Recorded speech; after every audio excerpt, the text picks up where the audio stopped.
friends, this is the Miss Abulfi from our half acre homestead, and I'm sitting in my car, or my truck actually, outside the Wakefield mill where my son works, and I come out here every night, well, every night that he works, to pick him up from work. It is 11:32 p.m. and I want to talk about cars and their drivers and bicycle riders. Okay, bicycle riders are really a big deal here. We've got bike paths all over the country for bicycle riders and all that stuff. That's not a big deal. But tonight, these are safety issues I want to talk about. When I was a kid, okay, my father started teaching me to drive before I was 10 years old.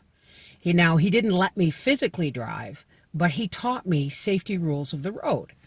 And one of those rules, let me see if I can get some glare off of here. One of those rules was, if you're driving at night and you have your high beams on, watch the power lines. Because 9 times out of 10, keep an eye on the power lines, because 9 times out of 10, you can see somebody coming around a bend or down the road long before you actually see them, because their lights reflect off the power lines. He also taught me that if you're driving at night and you're using your high beams, before you go into a blind curve, like a curve where there's rock cuts or trees or whatever, if you can't see what's coming around the corner because there's no power lines or whatever the case may be, turn off your high beams. Because if you don't and someone comes over that hill, you can blind them and you can cause a head-on collision. These are normal everyday rules. Now, I don't know if it's because headlights have changed, but I'm noticing that I never drive with high beams because I have low riding fog lights, which do me just fine. They don't necessarily go directly into somebody's eyes because they're down below on my bumper.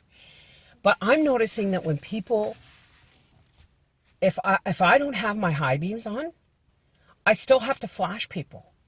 Okay, so I'm actually driving with high beams preventatively, because I'll put my high beams on. I will drive with my high beams. And when I see those telltale lights on the hydro lines, or, I will turn my high beams off. People don't turn their high beams off until they see my car or see my lights.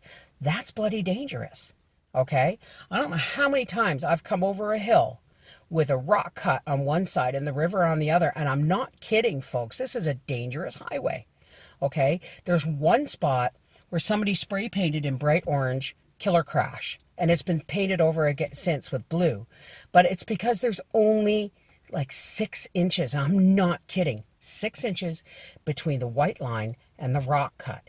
And on the other side, there's only about 12 inches between the white line and the guardrails. And if you go over those guardrails, it's a 15-foot drop to the ground and then the river. Okay, so this is not a highway to be messing around with. Okay, and I don't know how many times I've come over the hill and had people blind me with their high beams. Okay, it's dangerous stuff. So I'm wondering if people aren't being taught the rules of the road when it comes to high beams and courtesy, or if they just don't give a shit. Okay, now my concern is they've got all these new cars coming out that brake if you don't notice that there's an oncoming something or other, and they'll brake for you if you don't brake in time, or you'll get a beep beep beep warning that there's imminent, a crash is imminent, or you'll get a warning in your side mirror if somebody's coming up on you when you're trying to change. The hell, they got cars that park themselves. Okay,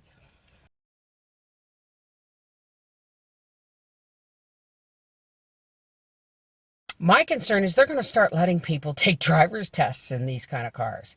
And if they do, they better well make sure they turn off all the gadgets, because people just don't know how to drive anymore. It's really scary. And bicycles. Okay? Twice tonight. Twice. I've had to slow my truck down and roll down my window and say, buddy, man, you don't even have reflectors on your bike, let alone lights.